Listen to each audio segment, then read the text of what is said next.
The only thing that happens at conception is these two cells fuse. No, DNA is created. A zygote. DNA is not created. A DNA. No, that's not true. The DNA DNA coding at the zygote. Hold on. Time out. Kai Bevan, welcome to the Postmortem podcast. Really appreciate you coming down. Thank you. So let's begin with an acknowledgement of the tragic news. Charlie Kirk was recently assassinated. He was murdered. And it should go without saying, but we don't endorse that kind of action at all. We don't endorse violence at all. Mm-hmm. It's a little bit strange that we need to make such a statement at the beginning, but there's this narrative that's been going around that anything other than adoration for the guy is tantamount to celebrating his death. So for anyone watching, we are going to be criticising Charlie Kirk and his rhetoric and what he represents, but it does not mean in the slightest that we endorse what happened. Now, Charlie was a MAGA activist, and he ran on this facade of owning the libs. What that consisted of was, in most cases, travelling the United States, visiting different college campuses where he would have the crew, he'd have the camera set up, he would have marketed it so that his fans would turn up, and then he would use rhetorical tricks. He would deliberately provoke liberal students, and then he would film their humiliation. And he would post it out to his channel, and it would go viral, and it would give his base what they've been deeply craving for a long time, which is an intellectual satisfaction that they're the intelligent ones, while liberals, and their professors, they're all fools. He took this method, and he came to the United Kingdom, and he came to Cambridge, and it did not work. It went abysmally bad for him. But suddenly there's a correct. Yes, something magical happens at that. It's not magical, Charlie. We know about this. Well, hold on. Charlie. Time out. Hold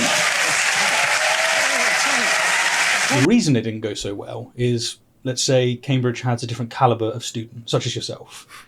And your interaction with him was one of the many that left him humiliated, left him in a position of his tactics didn't work. And I knew immediately that I needed to cover your approach, which is what I did. We've published the video. It's had 600,000 views. Lots of people appreciating the way that you interacted with Charlie. So I knew needed to get you on the podcast because you have something that you can teach us. And my first question to you, my friend, is what is the biggest lesson that you learned from the interaction? That's a good question. I suppose it's just about really the importance of being open to other people's views. After that interaction, obviously it was a bit iffy, we can say. But I think after reflecting on it and reflecting on how I think Charlie approached the conversation and how I approached the conversation, I've come out of it with where now I take two main approaches to any conversation I have or any view I hold. I have two main approaches to it, which are what is the best argument in opposition to what I believe, and what would it take for me to change my opinion on whatever it is I believe. And those are two things that I think for any view anyone really has, they should consider those two things. And I hadn't really thought about considering those until after my debate with Charlie Kirk. And I thought that's probably a good approach to take for any view that you hold, to engage with in a debate in a good faith kind of way. Is it because he said something that surprised you, or? No, I was just thinking about the debate afterwards, just thinking about, how I spoke, what I could have done differently, that kind of thing. Pundits like Charlie Kirk, Ben Shapiro, Candace Owens, they're known for their aggressive confrontational style. Uh-huh. One of the things that struck me is that you opened, with your debate with Charlie, you opened very calmly, very friendly. And I'm wondering if you could walk us through what was going on there, whether it was deliberate, for instance. I think you're always going to be taken a bit more seriously if you come across as a sensible person. If you go into it all guns blazing, people are, there's a risk of you being dismissed. I think, you maybe even the person you're speaking to might not necessarily be open to listening to you, but their audience will. And so if you want any shot at being heard, you're going to maximize your chances, I think, if you come across as polite, as respectful, that kind of thing, I think. What I'm hearing here is, and I don't know if I'm putting words in your mouth, but there is this narrative, there is this concept that liberal students especially get emotional. Whereas if you go in being friendly and you go in just like, I'm just having a discussion, you actually nullify that take from the get-go. Is that what you're getting at, or is that? I mean, I don't know if I'd say I'm a liberal. Yes. But maybe that stereotype exists, and maybe there's a stereotype that, you have these people coming up to Charlie Kirk who are perceived as, as I said, all guns blazing. And yeah, I definitely didn't want to be put into that camp at all. What do you think about being friendly against someone who is there to humiliate you, to destroy you? Again, I think you're helping them achieve their goal if you're going in being, rude, being frustrated, whatever. I think if you want to sit down and have a serious conversation, then you should be open to that. And if the other person isn't, then, more for them. The rest of the room will know that. I mean, you kind of leave it up to the audience. I wasn't going to, there's a degree of trying to not stoop down to someone else's level. I mean, I wouldn't say Charlie Kirk was super, like in the conversation I have with him, he was relatively respectful. But, even if he wasn't, I wouldn't go into it with any kind of other mindset. I was just like, I'm here to have a conversation. If you are willing to engage in that, then let's speak. Otherwise, like, what's the point, really? Because, like, one thing I've learned from the debates that I've had is apologists are very, very confidently wrong. Yeah, so they will state facts about like how Hebrew is meant to be interpreted that everyone that understands Hebrew would look at it and go, what are you on about? But it's very powerful rhetorically. Whereas they may be up against a professor or someone who is hedging and couching, and that seems to have a lot of impact on the way that the audience perceive it. They see one person that's confident, one person that's not to necessarily equate friendliness with not being confident. But I guess that's where my question's coming from.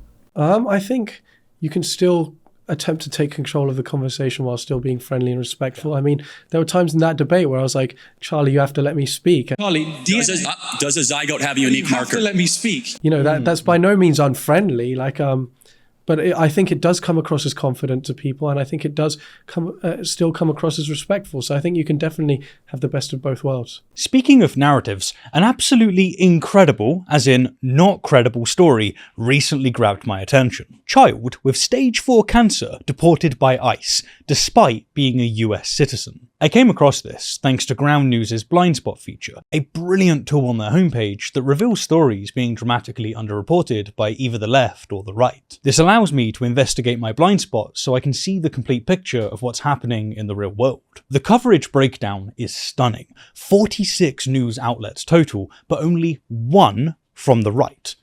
I mean, bro.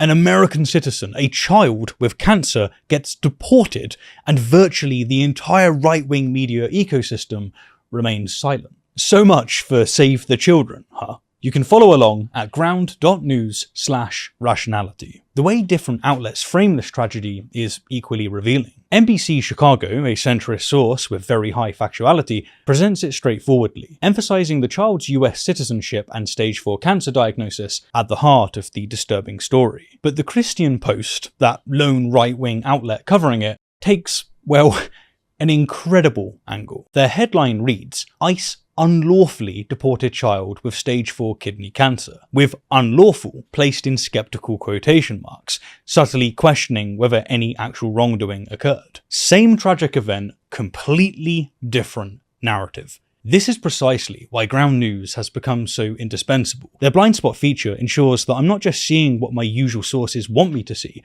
I'm discovering the stories entire segments of the media choose to ignore. In today's polarized media landscape, these tools are essential for understanding the complete picture.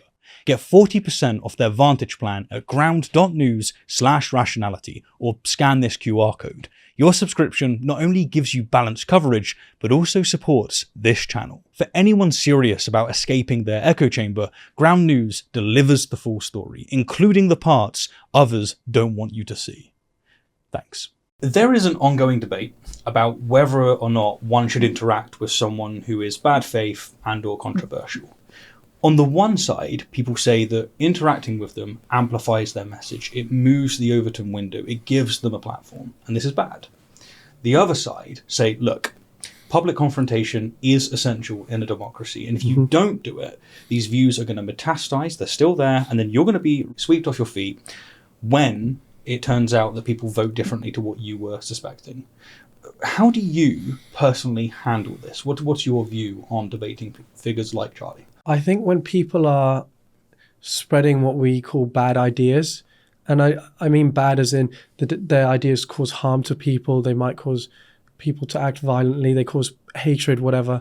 Ultimately, they have a net negative in terms of overall human well-being. I think if they already have a following, that following is going to be there whether you platform them or not. Like Charlie Kirk would have the same following whether the Cambridge Union chose to invite him in or not. The difference is, rather than him having a following of just people who agree with him, by coming to the union, he was exposed to a whole other audience of people who might disagree with him or might be a little less confident in their views and be more open to hearing both sides. And those people will see the debates and maybe they'll agree with him, but at least they're made open to those discussions. Some people in the audience can see sensible views and, make their own decision. I think the second thing is that you can access people in Charlie Kirk's own audience or whoever it is, Ben Shapiro, whoever, you can speak to people in their audience. And you're probably not going to change Charlie Kirk's mind, and I didn't expect to going into it, but at least there are people who will hear what you have to say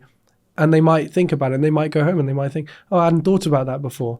And just the fact that someone's considering something they haven't thought about before, I think is already a success in itself. So it's like you have a way to get access to their audience that you otherwise wouldn't. Yeah, and there are some ideas where maybe, they probably don't have enough of a following and they are just, bad ideas. And it's up to the union really whether they choose to platform those or not. I mean, it's the union pride themselves on free speech. That doesn't mean everyone gets a go at speaking in front of an audience. It just means that the union, they're able to choose who they want. Free speech is not everyone accepting your views, or everyone having to listen to your views. Free speech is the government choosing not to prosecute you for whatever it is you say. So it can be totally compatible with free speech for the union to say, you know what, we're not going to platform Charlie Kirk because he's a spreader of bad ideas. I think in most circumstances, it's probably healthier to engage in debate with these topics rather than silence people for them.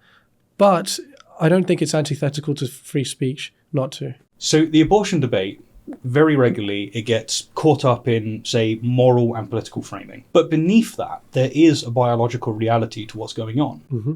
And I want to know, from your medical standing, what is that biological reality? Well, it's a debate whether biology or science can give you an understanding of what's right and wrong. I'm sure we'll come on to that. I think in terms of what's actually going on, like statements like life begins at conception are either true or false. And I think, scientific reasoning can help us understand whether that's true or not. Other statements like, what might be the most appropriate time where we say abortion can be considered wrong. Scientific reasoning can help us inform our decisions when we're making them. That's it really. Yeah, so suppose I knew nothing about biology. I knew nothing about how actually conception works. Yeah. What is the mechanics, right? So if you could talk us through, the sperm, the egg, like what's going on? Which part is magic?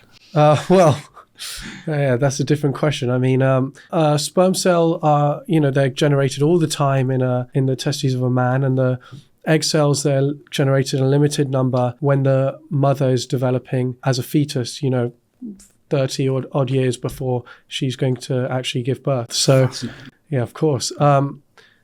Obviously, two people come together, blah, blah, blah, and the sperm and egg meet each other. There's a process of conception. It's a process, not a point in time. You have, first of all, a sperm cell meeting the egg cell. Then, there's all sorts of protein interactions. Then you have the DNA entering the egg cell. Then the DNA, like the nuclear membranes break down. Then the DNA merges. Then you have a new nuclear membrane being formed. Then the cell starts to divide. So it's a long process. It's not long by the grand scheme of things, as in it doesn't take, as far as I know, several days or anything, but it's definitely not just one single discrete point in time. So I think that's something that's important to be understood. Well, my follow-up to this is, what is the thing that people most get wrong? And I'm curious, is it what you were mentioning there, or? I think what people get wrong partly is the assumption that it's a single point in time, but even separate from that, even if it were a single point in time, I think what people get wrong is the moral, the moral baggage that conception has with it. I mean, from the perspective of looking at literally what is going on, it's no more incredible to us than another cell being generated, another process of cell division. It is intuitively magical. I mean, it is the process that gives us new human beings. I mean, of course, that has some kind of marvel to it in a metaphorical sense, but there's no, this is what I was trying to say. There's no kind of supernatural aspect to it. It's kind of like a God of the gaps kind of situation where we know about it, and the more you know about it, the more you realize you can account for all these things that we initially might put down to magic as just different biological processes that we now understand. And I think part of the magic about it in a metaphorical sense is being able to understand this and actually know what's happening to create this new human being. I mean, I say create in a metaphorical sense, not literally create, but I think you get what I mean. Absolutely. I wonder if we were to apply this to astronomy, when you look at, say, the celestial spheres and they're going around us, without knowledge of what's going on, it's magic. Yeah. But then as you figure out how gravity works, it's still magical. But we know how this works. Like, this is not magical. It's still fascinating. Would you say that's analogous of what's going on with our development of understanding how conception works? Yeah, I think that's definitely a good way of putting it. I was thinking of a sunset as a similar example, where you can admire a sunset and think this is magical, this is insane. I think most people who would be listening, I know I've had that where sometimes you're at a beach or whatever and you're watching the sunset and you're like, this is just incredible. Yeah. But it still remains to be the fact that it really is just the Earth spinning around on its axis, and you're able to witness that and perceive it as something that gives you some kind of mystery or whatever. But that it can feel that way, and that intuition can still stay the same. But that doesn't change the fact that it is just the Earth spinning around. And once you know about it, it can still retain that kind of amazing essence without being actual magic. During the debate, Charlie described the fusing of cells as something magical.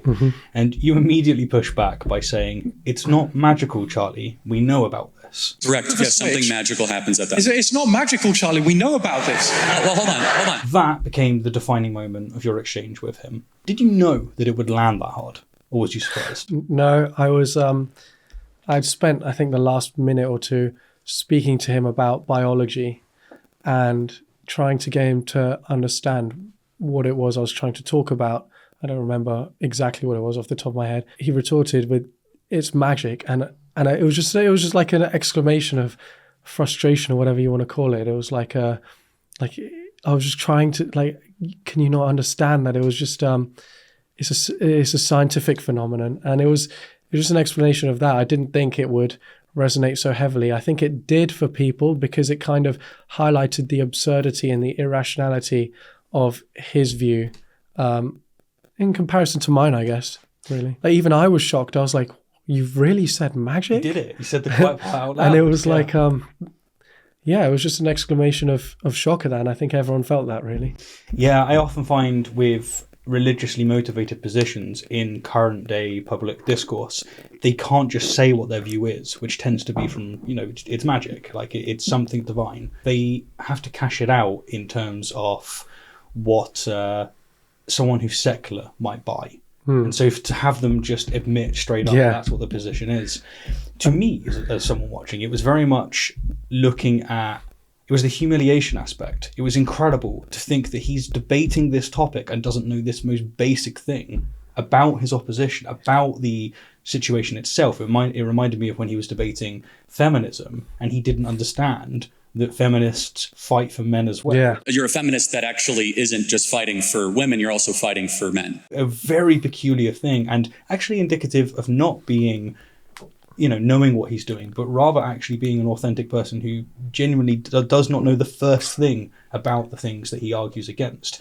Was there an element of shock based on that at all? Like, I can't believe you'd say it just in terms of ignorance. Yeah, I mean, it was a display of just, you have to give it to him that he was totally honest about it. I mean, whether he knew about it or not, he didn't consider those facts to be relevant to whatever it is he believes. So it kind of highlighted that. I mean, he did that. There were two moments for me that happened. The first one was when he said it's because there's a soul. And then he went to magic, like, I don't know, a minute later. And it was those two things for me that I thought he'd never really openly admit in of all places the union chambers. I mean, like, but yeah, it was just an interesting moment, I think. I know you get asked about it a lot, but I want to hear from you. Your opinion is on abortion.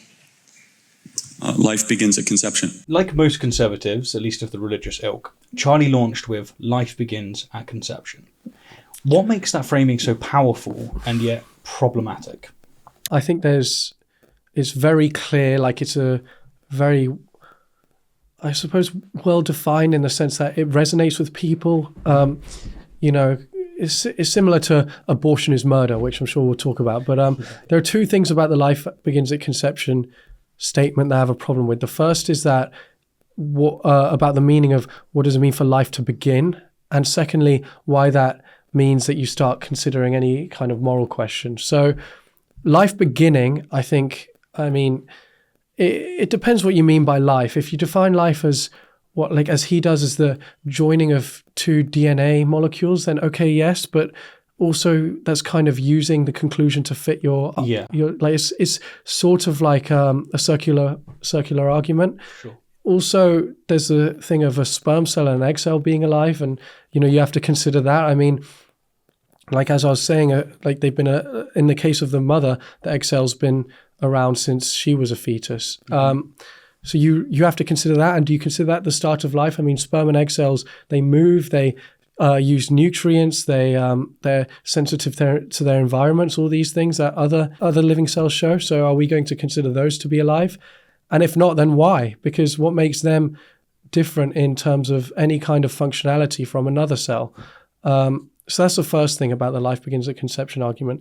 The second thing is about why we add any kind of moral value to that. I mean, like when David Hume talks about you can't get an ought from an is, and it's like just because it is living as we define it, how do you say now we are going to now ascribe moral value to this being? And I think that's a tough gap to jump unless you can conveniently sort of fill it in with the foundations of religion. If someone asks you, what is your view on abortion? And then they answer, life starts at conception. It's not actually answering it at all. Is that what it is? Because there's no moral consideration there. You're just talking about what arbitrary level you put in for that's life, right there. Yeah, I mean, literally his response when I said, "What's your opinion on abortion?" He responded, "Life begins at conception," and it's like that does nothing. It's intellectually shallow. I mean, it is. Yeah. It's until you maybe you can go into it and say life begins at conception, and I think life entails some kind of moral value because I don't know, maybe because all humans are created in the image of God, and at least then you have a argument that is somewhat valid, and then you can kind of attack the premises and you say, I don't believe life begins at conception for this reason. I don't believe that humans have value because of God for this reason. And then at least you have a debate to be had. But that on its own does absolutely nothing for a conversation about abortion. It's totally irrelevant. I think if you're going to talk about life beginning at conception, there's all sorts of other implications of that, like identical twins. How do you account for that? If you take a religious standpoint and you say, well, it's because a soul emerges, then what happens when the embryo splits and gives you two identical twins? Does the soul double, or does it halve, or what's going on there? When you have chimeras where two different fertilized eggs are like joined together, and you have an individual with essentially two different genetic makeups, like what do the souls fuse then, or does one soul disappear, and if so, which one? Like what happens there? You have to consider I heard someone talking about somewhere if you have a building with a petri dish with 10 fertilized eggs and one baby, and the building's burning, what do you save? And if you're going to be consistent and say life begins at conception and all lives are created equal in the eyes of God, then you have to say that you'd save the petri dish. But really, like, you save a petri dish over a baby? That it seems like a absurd claim to make. It's such a wonderful thought experiment that I think it's reductio. Yeah. You're taking, all right, okay, according to your view, life starts at conception. That's it. That's where all the moral value comes from. So do you save the petri dish or do you save the baby? Yeah. Intuitively, I wonder how many people that are pro-choice and might at least tacitly affirm Charlie's position would actually have a problem with that and look at it and go, no, you're right, there's something wrong there. Obviously, saving the baby is the right move, not the dish. Yeah. Then will they do the intellectual work to go, well, what I thought was the the necessary condition isn't the necessary Yeah, condition. definitely. You asked Charlie what he thinks is specifically wrong with abortion, and he didn't answer. He flipped it. He said to you, well, you agree that murder is wrong. Why do you think abortion's wrong specifically? Well, you agree murder is wrong? It's a classic move. It's reframing the question as to shift the burden of proof to someone else. Something that Charlie did all the time. It was very much part of what he did. What was going on in your head when he was doing this with your questions? Well, I mean, I've seen videos of him. He talks about murder, and he equates abortion to murder, uses that as a premise to then justify his argument that abortion is wrong because murder is wrong. So, yeah, he asked me straight away, well, you agree murder is wrong? Of course I agree murder is wrong. I think most sensible people do. But then he takes that and says, therefore, and he sneaks in a premise, which is abortion is murder. Yeah. And then he concludes from that, therefore, abortion is wrong. And that's totally flawed because murder is by definition wrong. That's like, it's question begging. It's like saying, oh, well, you agree that that bachelors are unmarried. And it's like, well, of course, that's the definition. And then if you're going to take, oh, well, he's a bachelor, therefore he's unmarried, so I've caught you out there. It's not really like, again, it's just intellectually shallow. I think that's why I responded to him saying, yeah, but why is murder wrong? It's not that I'm challenging that view, but it's that I'm trying to understand why he says that, because of course, I agree that murder is wrong, but that's because it's a circular argument, because murder is a wrongful killing. What is it about murder you say is wrong? Like, why is murder wrong? To really understand that question, you have to understand what it means for something to be wrong. And then you just say, well, why is killing wrong? And then you have to consider different scenarios. Is it okay to kill one person to save 5, or to save 500, or to save 5,000? And, there's all these different things to consider that you can't just completely phase out by just saying, oh yeah, murder's wrong, because that doesn't get you anywhere. That implicit premise that you're emphasizing is genuinely fascinating, because it's essentially he's declaring that you already have his view. Because I'm trying to see if there's an analogy that could work. It would be like debating someone who, say, is a Christian or Muslim, it doesn't really matter, right? Say they're a Christian. And then you say to them, how do you know that Christianity is true? And then they say back to you, well, you agree that Jesus died for your sins. No, I don't. That's the whole debate. Like, no, I don't. Like, if I granted you that, I would be on board. Likewise, if I were to agree that abortion is murder, then of course I'll be on your side. Yeah. I'm not on your side. It's a very peculiar tactic, a very peculiar thing. Mm-hmm. And talking off tactics, I'm wondering whether or not you feel like he was trying to trap you by always having you answering questions rather than him giving you answers. I think that's just something he does in general. He tries to flip the script. Mm-hmm. I don't think he's particularly good at defending his own positions, but he's very good at attacking other people's positions. And that's what he's trying to do. It's a bit of a glass cannon. Sort of. When he put pressure on you, asking what is it by your light that makes murder wrong, you grounded your position in suffering. I believe that if an individual is capable of suffering, then it's wrong. The question is suffering alone enough, or does consciousness have to be part of the equation? I think consciousness entails suffering, and vice versa. I think you can have suffering if and only if you have consciousness, because like at the most primitive scale of what conscious awareness is it's either an experience of pleasure or pain, and at the most simple scale, and then from there you can get more complex conscious experiences. But when you define conscious as just the most primitive form of awareness, I think that's what it is. And you have, I think, people like Yuval Noah Harari who define consciousness as the capacity to suffer. For all purposes of the debate, even if that's not the case, you can just say, then we're going to define it as all sentient beings that can suffer, or all beings that can suffer. So would it be fair to say that suffering is a subset of consciousness? You can say that, and then you can just make the debate, well, I believe all beings who can suffer are worth considering. Yeah. But I would say that they're equal to each other, and you just say all sentient beings, and that's interchangeable with all beings that can suffer. Okay, well, in the same vein, you said that suffering is objectively bad. Because suffering is a bad thing. We all know suffering is a bad thing. That's an objective fact, right? Well, hold on. So you do believe in objective morality. Yeah. And that's an interesting one, because depending on how those words are defined, it can mean a very different claim. And I'm wondering, did you mean that as a descriptive fact about the world? So suffering is bad in and of itself?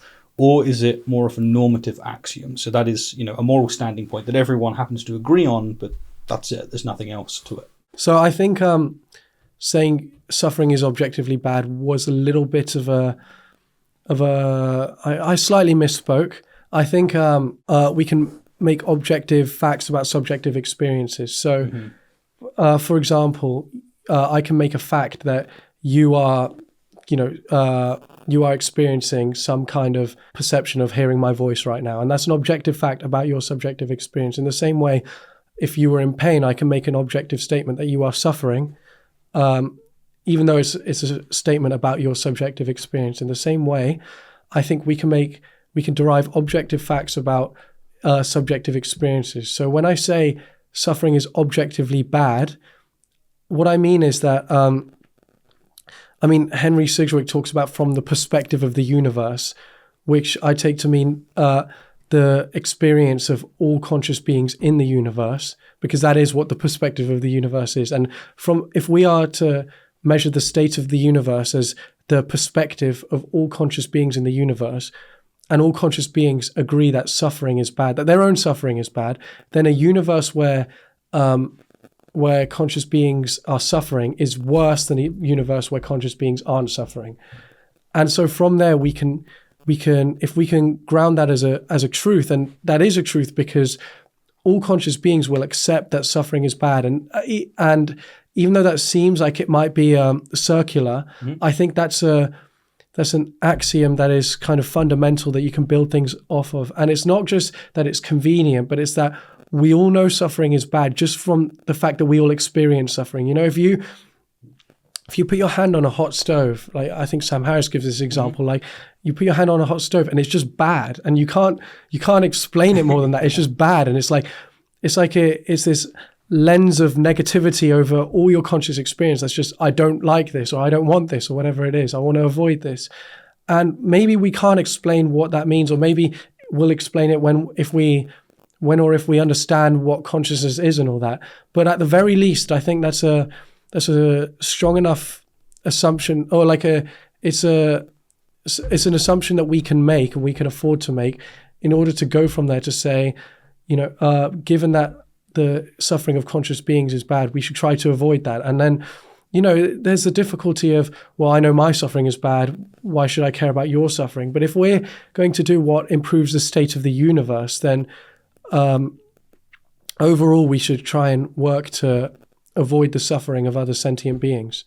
Yeah. And that's ultimately, so when we talk about abortion, you need to consider, is the fetus or embryo capable of suffering? And I mean, if you refuse to take this kind of approach, then you are either accepting that there are scenarios where an outcome of more suffering is desirable, or you're accepting that you're going to judge people for things that don't affect the well-being of other conscious creatures, in which case, I mean, where does that land you? Mm-hmm. That's a fascinating answer. I've always found, for instance, right now, you and I are having a conversation, but we didn't have to lay out epistemology beforehand, even though both of us, like everyone, will struggle to be able to ground, what we know and how we know it. Mm-hmm. So we know that we're on the same page, so we don't need to go behind. We don't have to flick back onto the other pages. We're on the same page, yeah. We can move forward. What I've always found fascinating on the suffering element is that everyone is on the same page. Now, Can you justify it? My opinion is probably not. Yeah. Rather, what's happening is, from my point of view, it is just an axiom that you take because evolution has imbued it into you. But you don't need to justify it.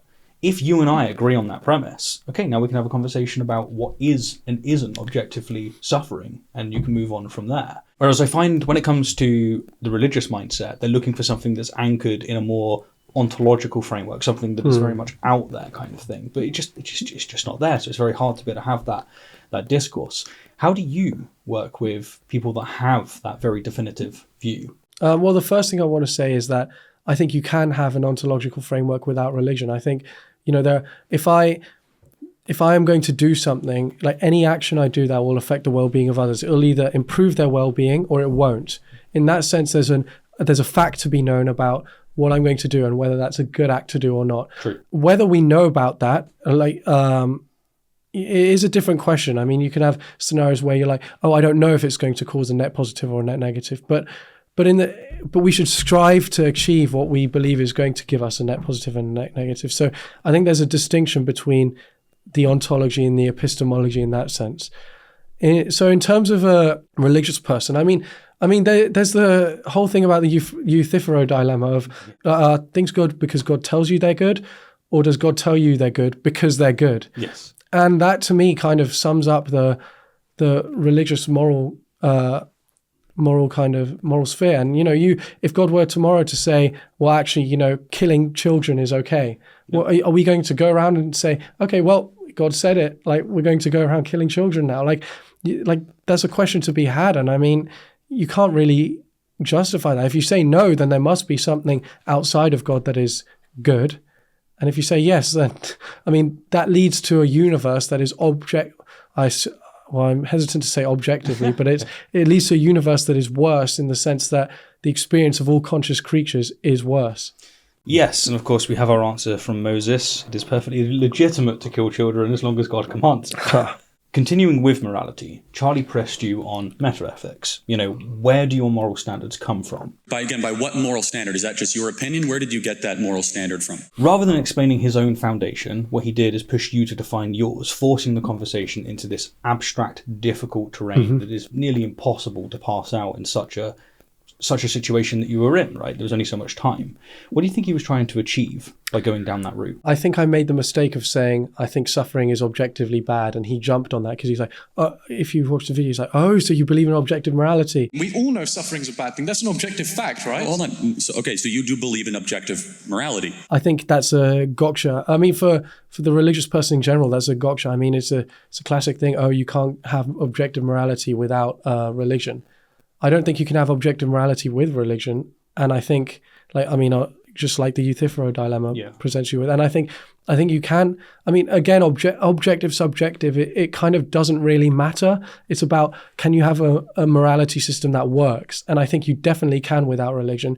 And I think in this society, at least in the UK, we talk about having the church and cultural norms and all these kinds of things. But I think really our moral code as a society is a secular one. I mean, if we've over the course of centuries taken what used to be, biblical commandments or whatever, crossed out the ones we don't like and kept the ones we do like. Like we keep don't kill because that benefits us as a society. But we leave out worship no other gods. Because what are we meant to do then? Like prosecute people for their exercising a freedom of religion? Like it doesn't work. It leads to a worse society, which is why we have these kinds of principles that we have today. So I don't think having any kind of, what's objective, what's subjective, or, does your morality come from religion or whatever? Like, I don't think that's super helpful. I don't think that helps us achieve a better outcome for society, which is what we should be focusing on. Yeah. Now, one of my favorite examples of that is slavery. Slavery was perfectly fine, morally fine. Church fathers, almost all of them had no problems with it. And yet today we don't. And we're told, oh no, the reason we don't is because of religiosity. It's like, no, it's not. That's not how it works. They used the Bible to abolish slavery. One of the key pro-life arguments, it revolves or at least centers on potentiality, right? Mm-hmm. Which is to say, like the fetus's capacity to become a conscious being that can suffer, let's say. What this does is it shifts the dynamic from current experience to future experience. Okay. And I'm wondering how you think about that with your view of abortion, of morality. I don't think it's about capacity to one day be conscious that particularly the religious people throw around. I think they say, oh, it's one day going to be a human being who's cognitively capable or could speak, which is why a lot of religious people separate humans from non-human animals by their cognitive abilities or by their ability to use language. I think that's the big thing. The problem with judging moral value by cognitive ability is, what do you have to say about people who are cognitively impaired? And maybe they say, oh, well, you know what, we should consider that they had the potential to be that way. But then you say, what about people who don't have the potential to be that way? What if they're permanently disabled? And they say, well, it could have been otherwise. But what if you have a person with a genetic abnormality? I think there's one called trisomy 13 that leaves people cognitively impaired because of a genetic reason. And it's like, they couldn't have been any other way because that's their genetic makeup. And so they lack this kind of ability to have cognitive reasoning capacities, but it's because it couldn't have been any other way. And then it's like, so where do they have moral value? And I think that needs to be considered. If you take language, I think I don't think language is a very useful indicator of moral value either, because you have people with language disorders, you have people who suffer strokes and are aphasic, you have babies can't speak, but we give them moral value. There's all those considerations. So I don't think it's either of those two things. I think if they were to talk about the potential to be conscious, I mean that's as good a metric as anything else. There's nothing about the potential to be conscious that should entail moral value. It's the fact that it is conscious. If it has the potential to feel something if we do to it. One day, like it would feel something. It doesn't. Like I am not convinced by that. Whether people listening think that that's a sensible stance to take, I don't know. But I think that doesn't really do anything for me. I think it's much more about the experience someone has rather than the experience they might one day have that is totally separated from what you're doing to them now. With them trying to apply potentiality to the egg, yeah, you've mentioned about how that's just an arbitrary starting point for where they see life to begin. Do you think that you could extrapolate that so that you apply it to the sperm as well? I think people's intuitions on that are different, because they think a sperm cell needs an egg cell to become a human, whereas a fertilized egg will now grow. I mean, people say, it'll grow on its own into a human being. It won't grow on its own. But even if you assume it does, I mean, I think you still have the same problem like with a sperm cell. I mean, it doesn't, if you can either say it applies to a sperm cell or it doesn't. It doesn't make a difference that the potential for consciousness doesn't really do anything for anyone. Like the only thing I can see coming out of that is it's a reductio ad absurdum of that position. But you're taking the potential just further. Yeah. You argued that moral questions involve effects on well-being and suffering, as we've established and been talking about. Charlie attempted a reductio where he said, okay, according to your logic, this means that dementia patients, we can just execute them because they don't feel. Can we execute dementia patients because they're confused about their well-being? Do you think that this was a genuine misunderstanding from Charlie, or do you think it was a deliberate act, a bit of rhetoric? I think it's a common, at least on the surface level, for someone who hasn't really considered utilitarian philosophy very much. I think it's a common retort that, what about people who can't feel X, Y, and Z? And I think dementia patients obviously can feel pain. Whether he knows that or not, I don't know. I assume he does. I think he was looking for an example of people who aren't capable of any kind of conscious experience, and what do we do about them? And I think, I could have said, dementia patients can feel pain, but I think, I gave him benefit of the doubt that his point was that he wanted to consider people who aren't able of feeling any kind of suffering or whatever. And so I think when you consider those, like I said in the debate, I mean, if we have people who are brain dead, where they're incapable of feeling any kind of conscious perception, we do have to establish that there is a difference in moral value. I mean, if you confront someone with a trolley problem of, do you kill a person who is brain dead or a person who is cognitively functioning and able to perceive the fact that a train running over them will be painful, I think we would go with killing the person who's brain dead. And that's not to say that they lack any kind of moral value, but it's to say that the fact that they're not conscious should play into our consideration when we're deciding what's right or wrong. And I think that doesn't mean we just go around killing people who aren't capable of conscious experience, because if like they have families, they have people related to them. As a society, if we went around killing people like that, that would have a negative effect on our society.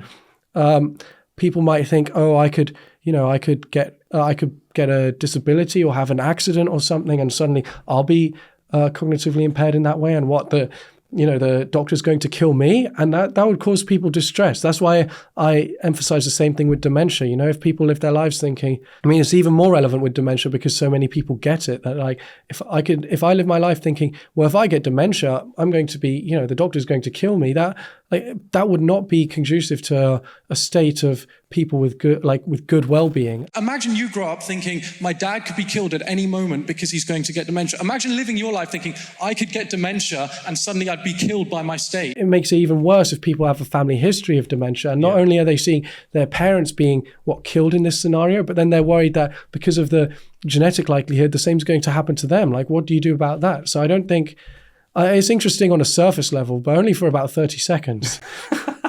So, do you find that there is an element of potentiality there, though? Because the potential to get dementia is a thing that's being invoked, at least partially, in order to justify, a law of not killing people that have dementia. Mm-hmm. Is there a potential element there, or is it actually more to do with the feelings and the emotions and the well-being and the suffering in that moment? Oh, I think it's that we need to consider that people will, the effect it has on people's well-being. I mean, anyone has the potential to get dementia, but that doesn't change the fact that if we say we're going to kill dementia patients, that has a negative effect on people's well-being. Yeah, right there in the moment. Yeah.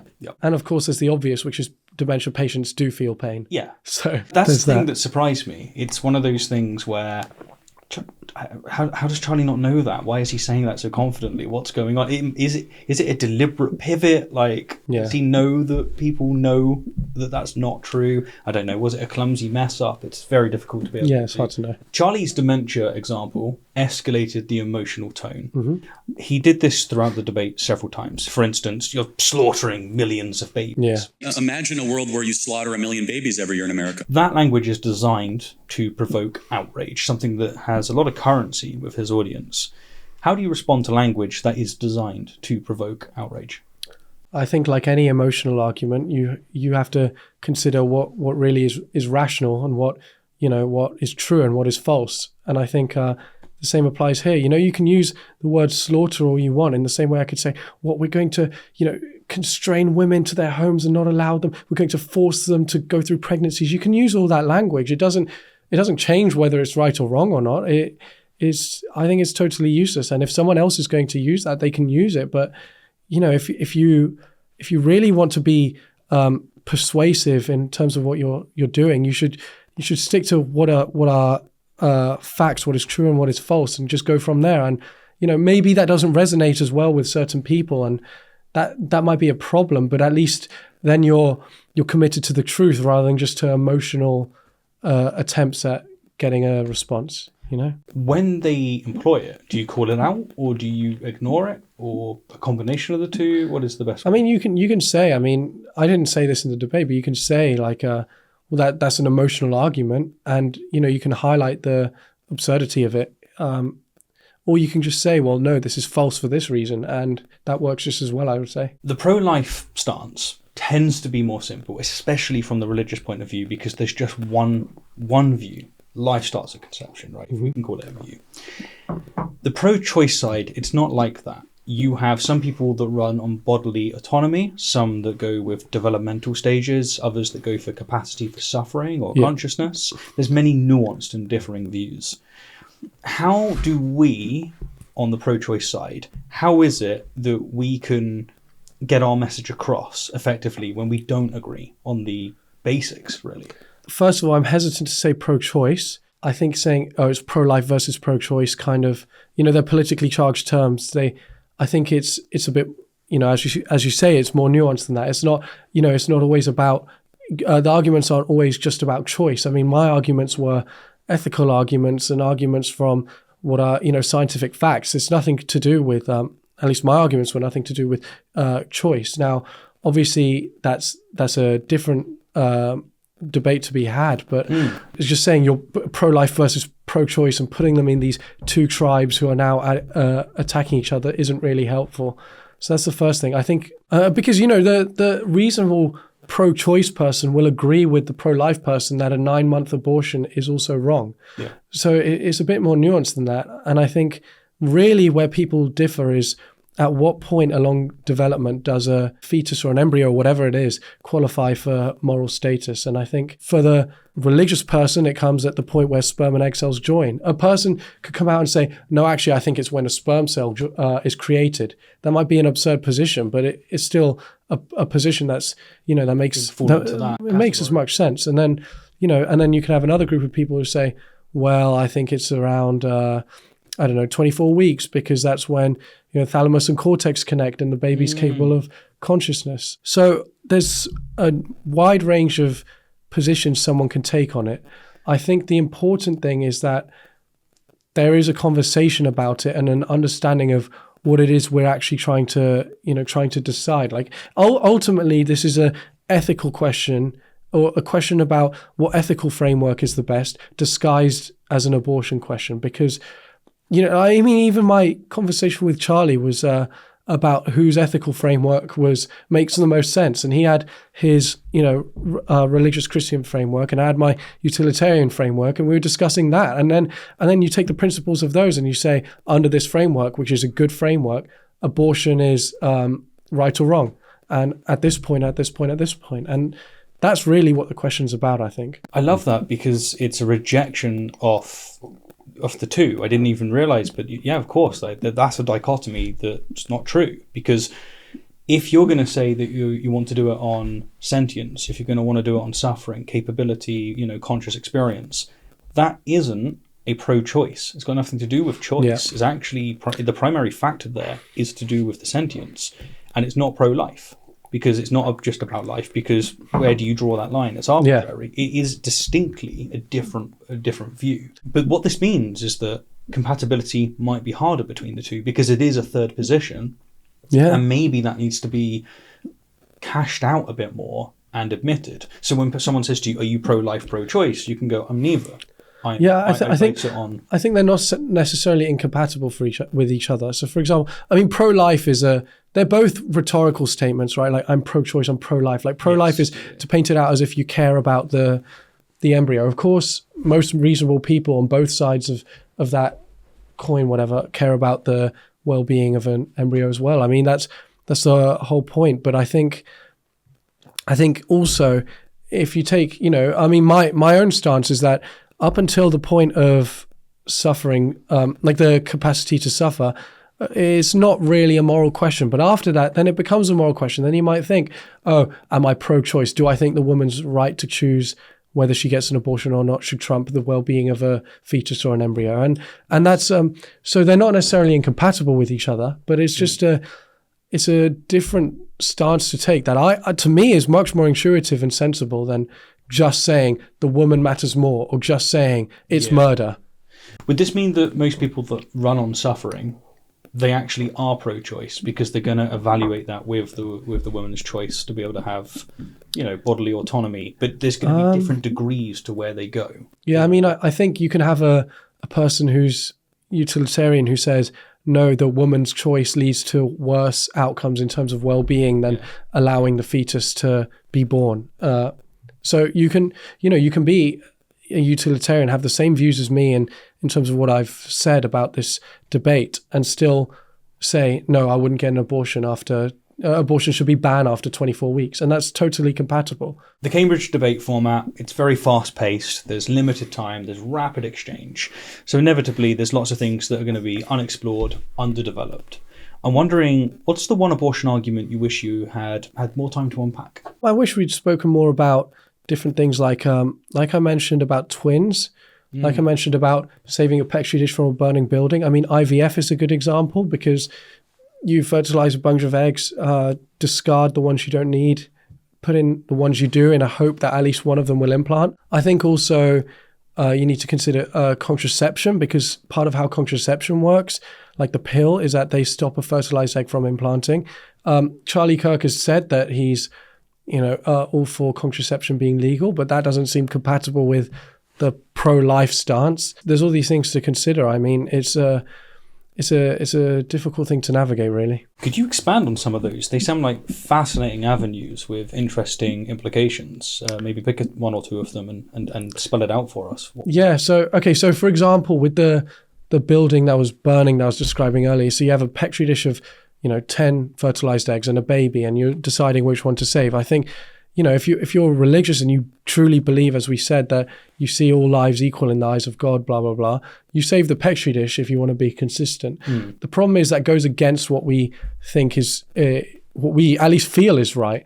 And I think it can be said that it would be right to save the baby because the baby has a capacity to suffer, whereas the eggs in a Petri dish, as far as we know, don't. Yeah. All of this is built on the premise that a fertilized egg can't suffer, and realistically there might not be any way of knowing unless we figure out what consciousness is and all that kind of thing. But I think it's safe to assume that it can't. But then then you kind of get confronted with different questions. Like there was a question I think my brother put this to me, of if you have a person who is unconscious and a rock's going to fall on them, do you stick your foot out to stop the rock from falling on them at the expense of breaking your toe? And the person would otherwise be killed by the rock. And it's a question of that person won't suffer because they're unconscious if the rock falls on them, and they'll die.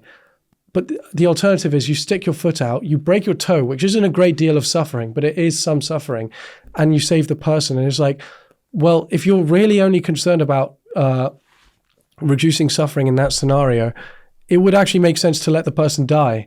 And that's a difficult question that I have to deal with. I've been thinking about it, and it's hard to know what the right thing to do would be in that scenario. I wonder if, ironically, the potential for them to wake up, because you said that they're unconscious, not necessarily, brain dead, the potential for them to wake up and then experience X amount of years. Is there a set time where you're like, that's perhaps worth breaking my toe for? Perhaps there is, or perhaps like, but then you consider, what if they're never going to wake up, or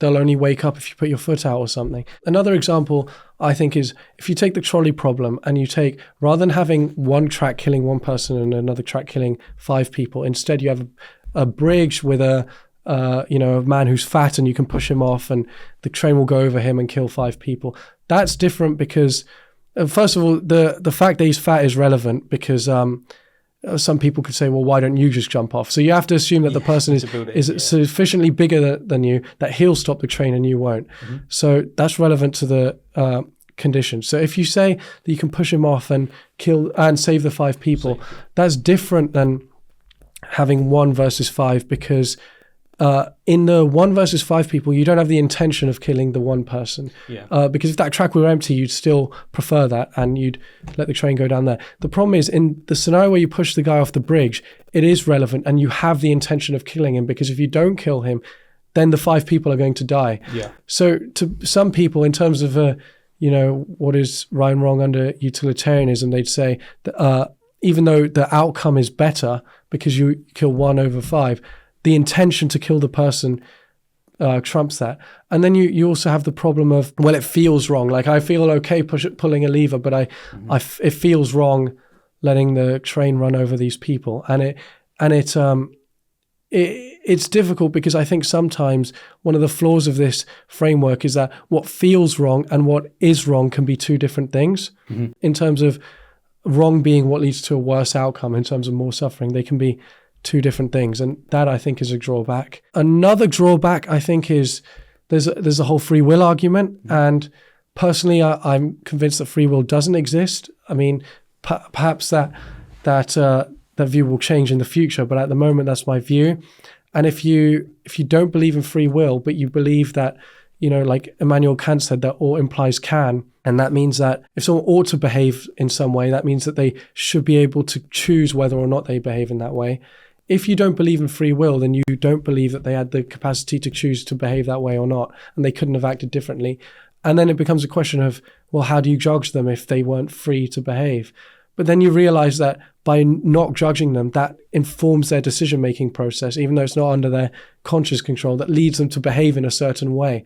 And so it's actually beneficial to hold people morally accountable for our society, even if it doesn't make sense in that they couldn't have acted any other way. And it all becomes a bit difficult to deal with. But and to be able to have that kind of exchange with a Charlie Kirk figure is quite the miracle. Well, that's all kind of going down a rabbit hole, I think. But it all would have been interesting things to talk about with if someone was open to talking about ethics in that way.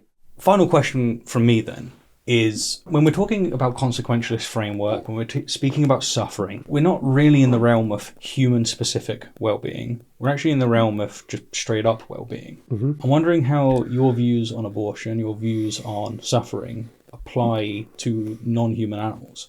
I think, as far as we know, there are a large variety of non-human animals that are capable of suffering. I think scientists say that. I mean, I say scientists say. I've read from different scientists that all mammals are capable of suffering, as far as we know. So even mice or whatever, and we know this for three reasons. So firstly, they react the same way we do to pain in terms of their behavior. So like they'll whimper, they'll whine, they'll try and move away from it, that kind of thing. They show the same physiological responses, so raised heart rate, their pupils will dilate, their blood pressure will go up. And those responses are reduced by analgesics. So, you give them a painkiller and they stop responding that way. So that suggests to us that animals, at least like mammals, are probably capable of suffering. And so to me, it's the case that if you have a industry that is causing animals suffering, and taking part in that industry is unnecessary, then by taking part in that industry, you're causing unnecessary suffering, even though that's indirect. And I think that's a question that's worth considering. I think also, I'm convinced that as a society, our attitude to animals will look back on in 100 years from now and be like this is just abhorrent. The same way, 100%, the same way we look back on slavery and think the same thing. Yeah, and right. For whatever reason, it's just there's been this lag time that it's taken us to realize that this should apply to animals, and it doesn't. And even if you say I don't care about animals, I mean, it has an effect on the environment. A plant-based diet is one of the best diets someone can have in terms of reducing the carbon footprint and things like that. Yeah. So from that perspective, it's relevant. I've always found that fascinating when someone is very much for, let's preserve the climate. And then you can just ask, what's your diet? They're like, I eat red meat 5 times a week. I said, well, you sure? You sure that's your concern? You sure? Yeah, and I think it's important to know the distinction between killing animals and causing animals to suffer. And this is again where I think the act of killing an animal isn't itself wrong. If you give an animal a good life, like let it roam freely in a field, whatever it needs in terms of consideration for its interests, you give the animal that freedom, and then it has one bad day, you anesthetize it and you kill it, and it from that perspective of that animal, it's lived a great life, and then it just went to sleep. That to me doesn't really seem unethical. The unethical aspect of it is not giving animals a good life with one bad day. It's giving them a bad life where, factory farming and all these kinds of things. And I think that's really where the problem lies. And I think you need to consider if I were an animal, would I want to live that life or not? And if I consider a cow grazing in a field all day, I'd say, yeah, that would be a great life. If I consider a chicken that's cramped into a cage, like sitting in the ammonia in its own feces, is like that. I'd rather not exist at all than exist in the life of that chicken. And I think that's a good consideration to take when you're deciding whether the standards of the farming industry are what you think is ethical or not. So it sounds like your position on abortion really is integrated with your views on animal ethics because suffering is the parameter. Yeah, I'd say so. Yeah, fair. And that's probably true of everyone that uses that as a parameter. Such as myself, I think suffering's a big thing. So yeah. I have, elements that relate to animal well-being as well. So I wonder how many people can hold the suffering view and not have it transfer onto their views on ethics in general. Yeah, it's an interesting question to have. Well, Kai, it has been an absolute pleasure. Thank you for coming on the podcast. Thank you for teaching us what worked, what didn't, and just looking forward to seeing where you go in the future. Thank you.